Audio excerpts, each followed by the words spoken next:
আমি তোমার ভালোবাসাতে নিজেকে সাজাই। Guys good afternoon, welcome back to our channel. আমি ত্রিয়াশা চলে এসেছি তোমাদের কাছে স্বপ্নপুরাণ থেকে একটা দারুণ ব্লগ নিয়ে।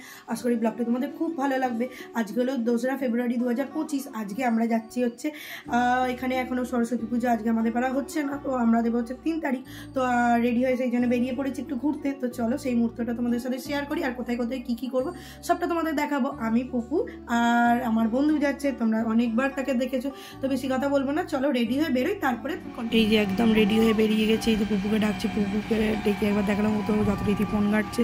তো আমরা রেডি হয়ে বেরিয়ে গেছি, তো চলো এবার দেখাবো আমার বন্ধু প্রকৃতি। আর আমার বন্ধু প্রকৃতিকে দেখা হয়ে গেল। প্রকৃতি হাই বল।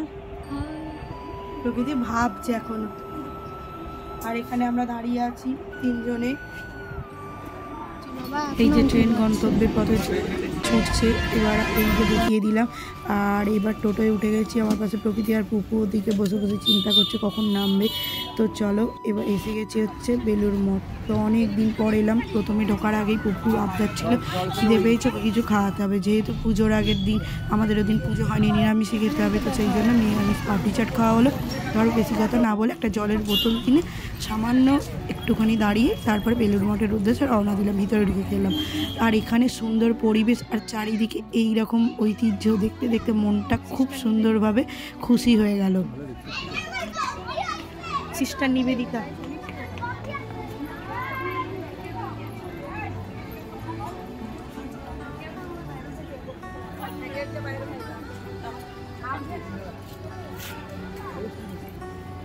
मोबाइल से हम लोग ने खोज रहे थे, कहाँ भैया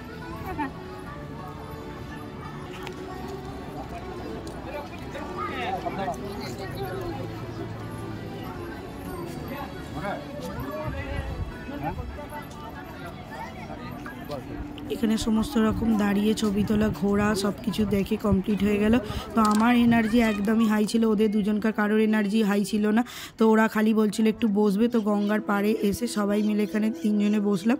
আর ভীষণ ভিড় ছিল, সেই জন্য বেশিক্ষণ ক্যামেরাটাও ঠিক করে ধরা যাচ্ছিল না। আর এই যে ফুলের বাগানগুলো কি অসাধারণ দেখতে লাগে। এখানে শুধু ফুল না, বিভিন্ন সবজিরও বাগান ছিল। তো এই সুন্দর জিনিসগুলো উপভোগ করতে করতে কয়েকটা ছবি ভিডিওস তুলে নিয়েছি। তারপরে বাইরে বেরিয়ে যে ভেলপুরি, আবার এখানে পাপড়ি চাট খাওয়া হচ্ছিলো। তো তারপরে এখানে ভোগের খিচুড়ি দেওয়া হচ্ছিলো, পুপু সেই ভোগের খিচুড়ি নিয়ে এসেছিলো। তো খেলাম সবাই মিলে, খেয়ে দেই আবার টোটোয় উঠে পড়লাম।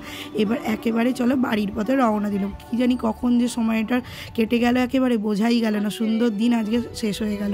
তো এই করে ট্রেনে উঠে পড়লাম। আর সন্ধেবেলা একদম মুহূর্তে কাটাতে কাটাতে এই যে ট্রেন থেকে নেবে টোটোয় উঠে পড়লাম। আর যদি ভিডিওটি থেকে তোমাদের ভালো লাগে তাহলে please like, comment, share, subscribe করো। চলো টাটা।